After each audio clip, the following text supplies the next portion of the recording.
Bonjour et bienvenue dans cette pastille performance commerciale. Aujourd'hui, on va parler des réservoirs de chiffre d'affaires à court terme. Et pour ça, on a la chance d'accueillir un spécialiste du sujet, Daniel Piestrac. Bonjour Daniel. Bonjour Franck.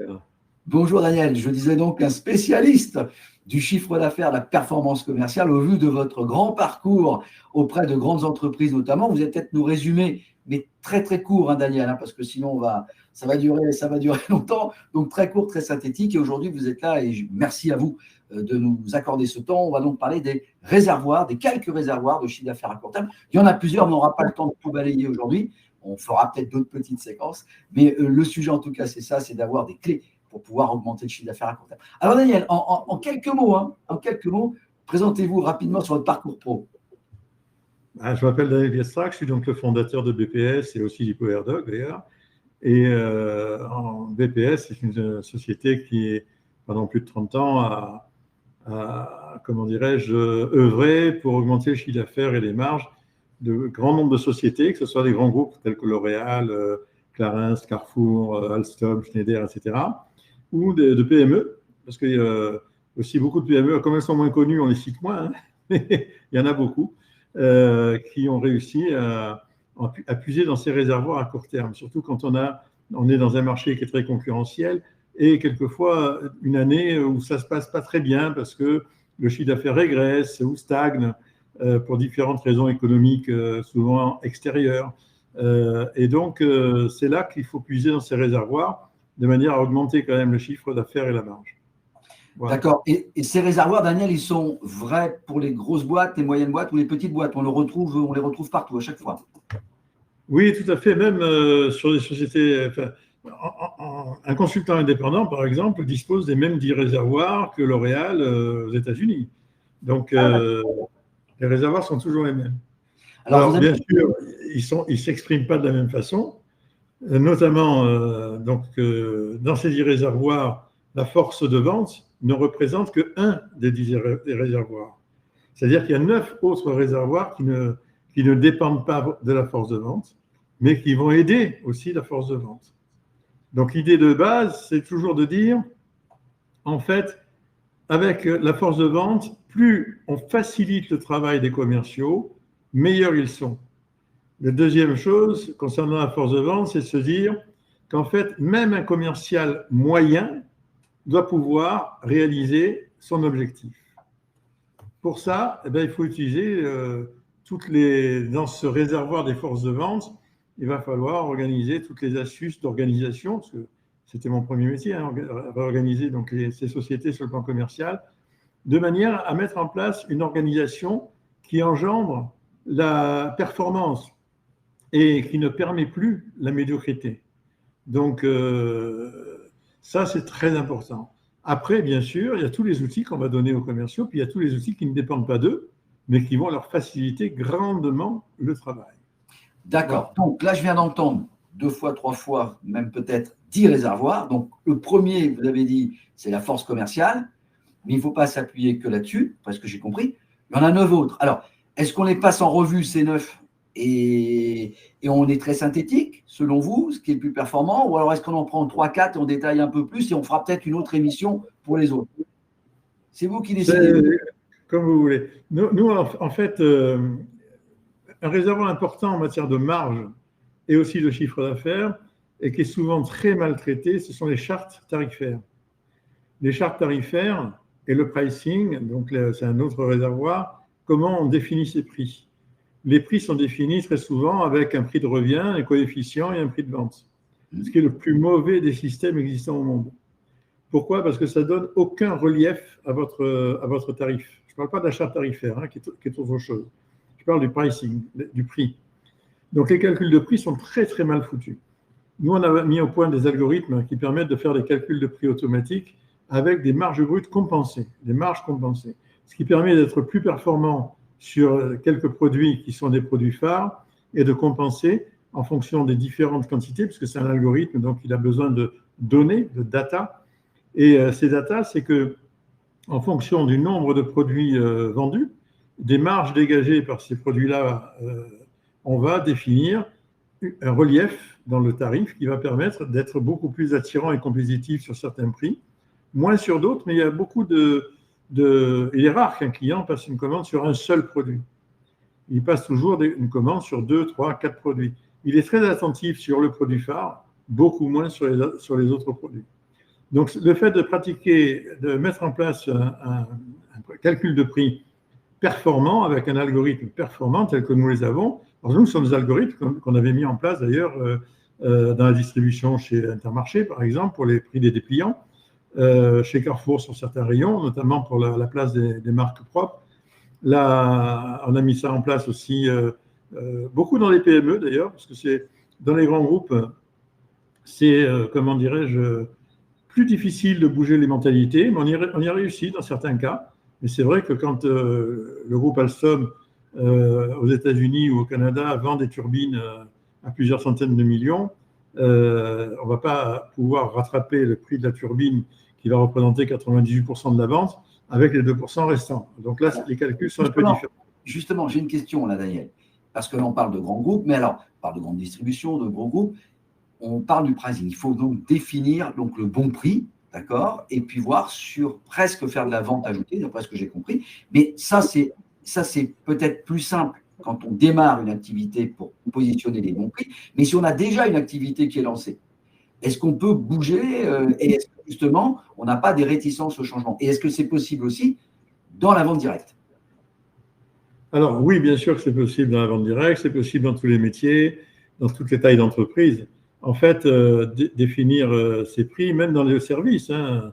Un consultant, par exemple, quand il va vendre un audit, par exemple, à une entreprise, il va pouvoir vendre différentes parties dans son audit, c'est-à-dire son intervention personnelle en nombre d'heures, mais aussi la mise en place d'outils, l'utilisation de certains logiciels, etc., ou d'applications qui lui sont propres. Et toute cette partie-là fait qu'on va pouvoir compenser pour avoir un prix relativement acceptable pour certaines parties de la prestation qui est réellement mise en compétition par le client. Et nous, on a remporté des appels d'offres, même vis-à-vis de très, très gros cabinets. Donc, c'était le cas d'Alstom d'ailleurs avec le groupe Mercer. Mais dans les PME, encore une fois, c'est pareil, parce que moi, je suis une PME, je ne suis pas un grand groupe. Et pourtant, j'utilise ça pour moi et ça marche très bien. Donc, voilà pour le pricing. Maintenant, il y a d'autres réservoirs, naturellement. Alors, allons-y. Troisième réservoir, alors. Alors, le troisième réservoir, c'est les chartes tarifaires. Comment on construit sa proposition commerciale? Souvent, on fait des remises. Alors, il y a différents types de remises. Il y a ce qu'on appelle les remises frontales, les remises arrière, différées, etc. Et il y a aussi le fait que beaucoup d'entreprises utilisent des remises statutaires. Or, la remise statutaire est une remise qui est toujours, comment dirais-je, injuste, et pour l'entreprise et pour le client d'ailleurs. C'est-à-dire Alors, par exemple, même dans la vente directe, je vais dire, moi je suis distributeur et je stocke, c'est-à-dire que j'achète 1000 produits et je les revends moi en tant que société. D'accord? Donc je vais avoir une remise statutaire de X%. Ben, une remise statutaire, c'est pas bon. Je préférerais avoir une remise de stockage, parce que je vais stocker, et en fonction des quantités. Ensuite, une deuxième remise liée aux quantités. Si je recommande 500 produits, je n'ai pas la même remise qu'à 1000 ou à 1500, donc j'ai peut-être intérêt à commander 1500. Ensuite, j'ai peut-être intérêt à avoir une remise en fonction des moyens que je mets en œuvre pour vendre ces produits. Est-ce combien j'ai de commerciaux qui sont dédiés vraiment à ces produits-là, etc. C'est-à-dire qu'en fait, la remise doit être saucissonnée et justifiée par un certain nombre de contraintes. Ce qui est d'ailleurs de plus en plus, comment dirais-je, réclamé par les lois européennes. Aux États-Unis, on est plus libre, mais ici, en Europe, on a cette obligation de pouvoir donner des raisons à des remises. Alors, la remise statutaire est reconnue malgré tout, mais cette remise est, encore une fois, injuste parce qu'elle ne donne aucun relief. C'est-à-dire qu'un distributeur, si moi je suis distributeur, en tant que distributeur, j'ai droit à 20% de remise ou 25% ou plus, n'importe quel distributeur, moi je vends 1500 produits par mois, l'autre il en vend, il achète 1500, moi j'achète 1500 produits, j'ai trois commerciaux et l'autre il achète 500 produits et il travaille tout seul. On va avoir la même remise, ce qui n'est pas du tout juste, parce qu'on ne met pas en œuvre les mêmes moyens. Donc, ça aussi, les chartes tarifaires, c'est très important. À chaque fois qu'on a mis en place des chartes tarifaires nouvelles, que ce soit dans des grands groupes, parce qu'on a fait ça naturellement chez L'Oréal, Clarins, etc., mais on a fait ça aussi dans des PME. Il y avait une PME qui s'appelait Sahari, les logiciels de comptabilité. Ils avaient une remise statutaire de 40% pour les distributeurs. On a changé tout ça. Non seulement on a gagné 3% de marge en plus, on a augmenté le chiffre d'affaires de 15%, mais en plus, cette charte tarifaire a permis d'augmenter le chiffre d'affaires de telle façon, à surface égale, c'est avec le même nombre de commerciaux et tout, qu'au moment de la revente à Sage, parce que Sage a racheté Sahari, c'est de là que vient le logiciel d'intégral de Sage, qui était un logiciel de Sahari. Mais c'était une PME. Moi, quand j'ai connu Sahari, il y avait 2 personnes. Quand on a revendu, il y en avait 250. Donc, parce que je les ai accompagnés comme ça, avec avec notamment ces 9 réservoirs, mais pas uniquement. Il y a aussi des décisions stratégiques à prendre, qui sont les bonnes stratégies, les décisions vertueuses par rapport aux décisions très fortement handicapantes de la plupart des entreprises, parce qu'elles se fixent soit des objectifs irréalisables, soit surtout elles s'interdisent un certain nombre d'actions, pensant qu'elles sont trop petites, qu'elles ne peuvent pas, etc. Et du coup, elles s'interdisent de grossir. Je me rappelle d'une PME qui était dans les jouets, qui s'appelait MGM. Cette PME faisait 300 400 000 euros de chiffre d'affaires à l'époque, et elle s'interdisait d'acheter directement en Chine, pensant qu'elle ne pouvait pas, n'avait pas le poids, etc. Donc, on leur a montré comment il fallait faire. Ils sont allés en Chine, ils ont trouvé... et aujourd'hui, c'est une boîte qui fait 20 millions d'euros de chiffre d'affaires. Donc, effectivement, je les accompagne depuis une quinzaine d'années quand même. Donc, ce n'est pas illogique, mais voilà. Petite question, Daniel. Dans une société de vente directe, imaginons qu'il y ait ces fameuses remises dont vous parlez. Si je veux modifier les choses, difficile de faire peut-être passer le message au distributeur, peut-être au dirigeant lui-même, mais aussi au distributeur. Comment ça se passe? Vous faites des petits tests avec un panel de distributeurs? Comment ça, on fait une bascule comme ça? Bon, alors, d'abord, il faut effectivement travailler toujours. Alors, avec les forces de vente, même si les ventes sont plus mécaniques que ce que l'on croit, c'est-à-dire qu'en fait, si je fais dans la journée 2 visites et que je fais un bon de commande, a priori, si j'en fais 4, je ferai 2 bons de commande, quoi. Donc, là, il y a un aspect mécanique, pas uniquement, naturellement, mais il y a un aspect mécanique malgré tout dans le business et dans le travail des forces de vente. Deuxièmement, effectivement, comme les forces de vente sont souvent des gens qui sont assez indépendants, c'est-à-dire qu'ils ont toujours plein d'idées, mais ils ne sont pas autonomes, sinon ils seraient à leur compte ou ils auraient monté une entreprise ou autre. Mais en fait, ils ont besoin d'être encadrés, d'être effectivement valorisés. Donc il va falloir qu'on aille comment dirais-je, tourner avec eux sur le terrain, comprendre aussi, parce que sur le terrain, il se passe beaucoup de choses qu'on ne peut pas imaginer dans un bureau. Moi, j'ai toujours appris énormément sur le terrain avec les commerciaux. Je demande toujours à tourner avec 2 ou 3 bons commerciaux, réputés bons dans l'entreprise, parce qu'il n'y a pas de... Souvent, un commercial peut être moyen dans une entreprise et très bon dans une autre. Ça dépend de beaucoup de choses. Et tourner avec des commerciaux moyens ou réputés pas très bons, de manière à bien comprendre les différences qu'il peut y avoir entre eux. Et la différence, ce n'est pas l'application des techniques de vente en général, mais ce sont tout un ensemble de comportements, notamment de dynamisme, de croyances. Quand je dis à un vendeur moyen, bon, écoutez, vous vendez, c'est bien, vous vendez des produits de beauté en vente directe, c'est super, mais enfin, bon, en gros, c'est les mêmes produits qu'on trouve dans les grandes surfaces, quoi, sauf que vous les vendez en tête à tête. Le vendeur moyen va me dire, ah, ben ça, alors là, c'est ce que je dis à ma direction commerciale, je suis content que vous me disiez ça, c'est vrai, tout à fait, et d'ailleurs, j'ai beaucoup de mal à vendre parce qu'on est trop cher par rapport à ces produits-là, etc. Le bon commercial, lui, il ne va pas me laisser dire ça. Il va me dire, monsieur Villestracq, ce que je vois, c'est que vous connaissez mal nos produits, mais je peux vous assurer que si nos produits en vente directe étaient au prix normal dans la grande distribution, ils ne seraient pas du tout au prix des produits L'Oréal, ils seraient à des prix 3-4 fois supérieurs. Et là, vous allez les payer seulement 2 fois plus. Parce qu'effectivement, il y a des molécules particulières, des actifs particuliers dans ces produits et des brevets qui n'existent pas par ailleurs. Et donc, il va me défendre son produit et son entreprise bec et ongle. Ça veut dire que là, on sent l'implication. L'implication du commercial est quelque chose de très important par rapport aux produits. Dans la vente directe, on l'a bien compris, notamment quand on fait des congrès. Moi, j'ai participé à plusieurs congrès, notamment avec Bottisané, avec Enel Europe. Et dans ces congrès-là, quand on fait des interventions, on sent bien toute la motivation, l'implication des commerciaux, des VDI, surtout de VDI qui eux-mêmes gèrent des grappes de commerciaux qui ont des réseaux qui se développent, qui demandent beaucoup d'implication, de motivation, d'heures de travail aussi. Parce que on n'a pas rien sans rien. Dire vous allez gagner demain 20 000 euros par mois sans rien faire, c'est faux. La personne qui croit ça, déjà, c'est qu'elle en a besoin, si elle le croit. Et si elle a besoin de croire qu'elle ne peut rien faire pour gagner de l'argent, ben elle n'en gagnera pas. Hein, donc, c'est clair. Voilà. Donc, ça, c'est pour les forces de vente. Pour l'instant, on est toujours que sur le premier levier, parce qu'il y en a encore une fois 9 autres. On a cité le pricing, on a cité la charte tarifaire, mais il y en a encore bien d'autres de leviers. On a cité aussi, vous m'avez parlé des remises, pas de remises statutaires, troisième sur lequel on joue. Alors, on en prend un quatrième, peut-être, et après on s'arrête peut-être là. On en fait deux autres, on fera une autre séquence avec les 5 autres, parce que sinon ça risque d'être un peu long. Alors, un quatrième. Un levier très important, c'est que les sociétés de vente directe, comme la plupart des entreprises, y compris des PME comme la mienne, reposent sur un trésor. On est assis sur une grande malle avec des pièces d'or à l'intérieur. Pourquoi? Parce qu'on a déjà des clients.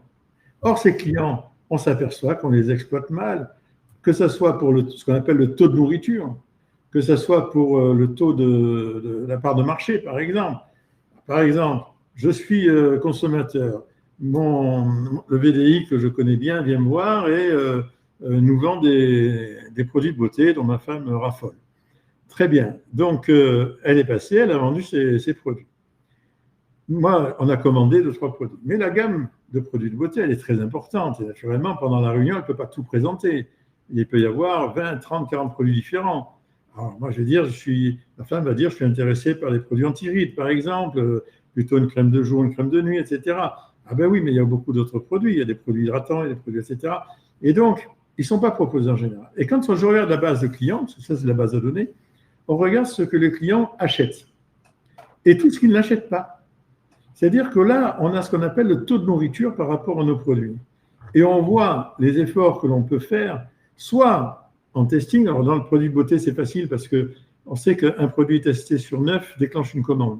C'est-à-dire, je vous donne une crème hydratante, une fois sur 10, j'aurai une commande de crème hydratante, par exemple. Ça, c'est prouvé, donc on a pu le montrer à la fois dans les statistiques et dans les études. Et donc, du coup, cette partie-là, qui est le taux de nourriture du client, le client, il n'achète que 10-15% de mon catalogue.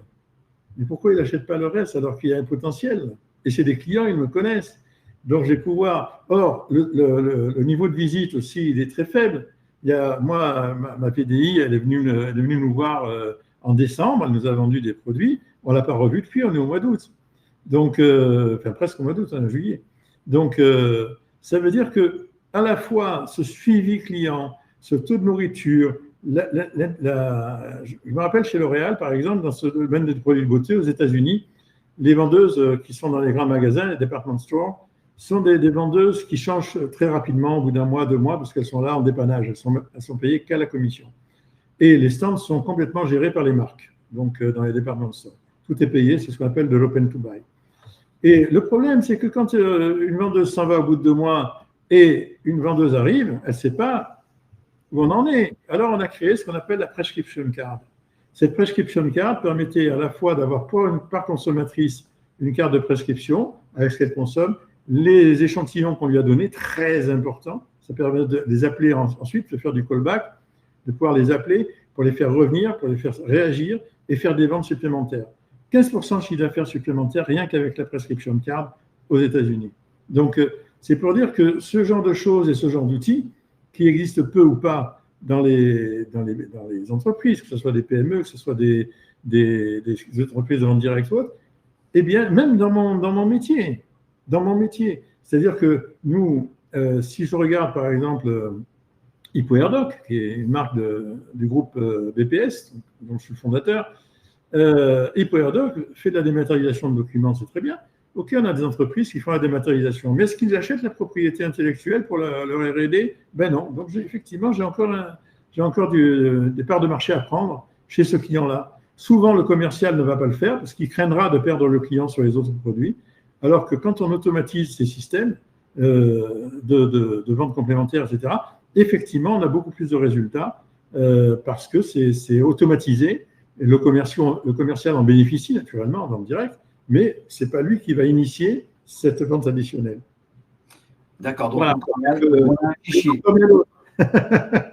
Donc on a un fichier de clients et puis qu'on peut travailler, retravailler, retravailler pour éventuellement à qui on peut proposer peut-être d'autres produits ou d'autres prestations. C'est ça que vous préconisez, Daniel. Oui, mais il y a même des nouveaux outils maintenant, toujours pour ces forces de vente, etc. Sur la partie de l'opt-in pour les commerciaux qui ont affaire à des consommateurs, où il faut obtenir l'autorisation du consommateur pour l'appeler, etc. C'est un peu plus compliqué. Ça rentrera en vigueur qu'en 2026. Chez HippoAirDoc, il y a un outil qui s'appelle Secure Opt-in qui permet d'obtenir ces consentements sans problème et de pouvoir les utiliser. Enfin bref, tout ça pour dire que, contrairement aux idées reçues, une entreprise, pour conclure, dans la vente directe, qui dit « j'ai un chiffre d'affaires qui stagne, j'ai du mal, j'ai 500 VDI, j'en perds 50 par an et j'en recrute 50, 60 par an, je n'arrive pas à progresser plus que ça ». Eh bien, il y a plein d'outils, plein de réservoirs qui ne dépendent pas forcément de la force de vente, mais qui permettent de faire face et de pouvoir augmenter son chiffre d'affaires, récupérer de la marge, tout ça même en temps de crise. Car il ne faut pas oublier que les crises, il y en a tous les 3 à 5 ans. Depuis 1905, j'étais remonté en 1905, tous les 3 ans, il y a une crise. Donc la crise est un phénomène normal dans toute société libérale qui dépend effectivement, qui est le moyen que la bourse a de se réguler, de s'autoréguler. Et si on ne tient pas compte de ces crises tous les 3 à 5 ans dans son plan de développement, effectivement, on est tous les 3 ans le nez dans la crise en disant c'est la crise, on n'y arrive pas à ça. Une entreprise, même une PME, surtout une PME, beaucoup plus qu'un grand groupe d'ailleurs, surtout une PME qui dit il y a la crise, ça explique ma baisse de chiffre d'affaires, c'est faux, complètement faux. Une grande entreprise qui a 50% du marché mondial, oui, mais une PME, non. Et alors, on expliquera ça dans une autre conférence si vous le voulez. Avec grand plaisir. Alors, en vous écoutant, Daniel, on va conclure. On refera des petits comme ça, des petits morceaux, c'est très intéressant.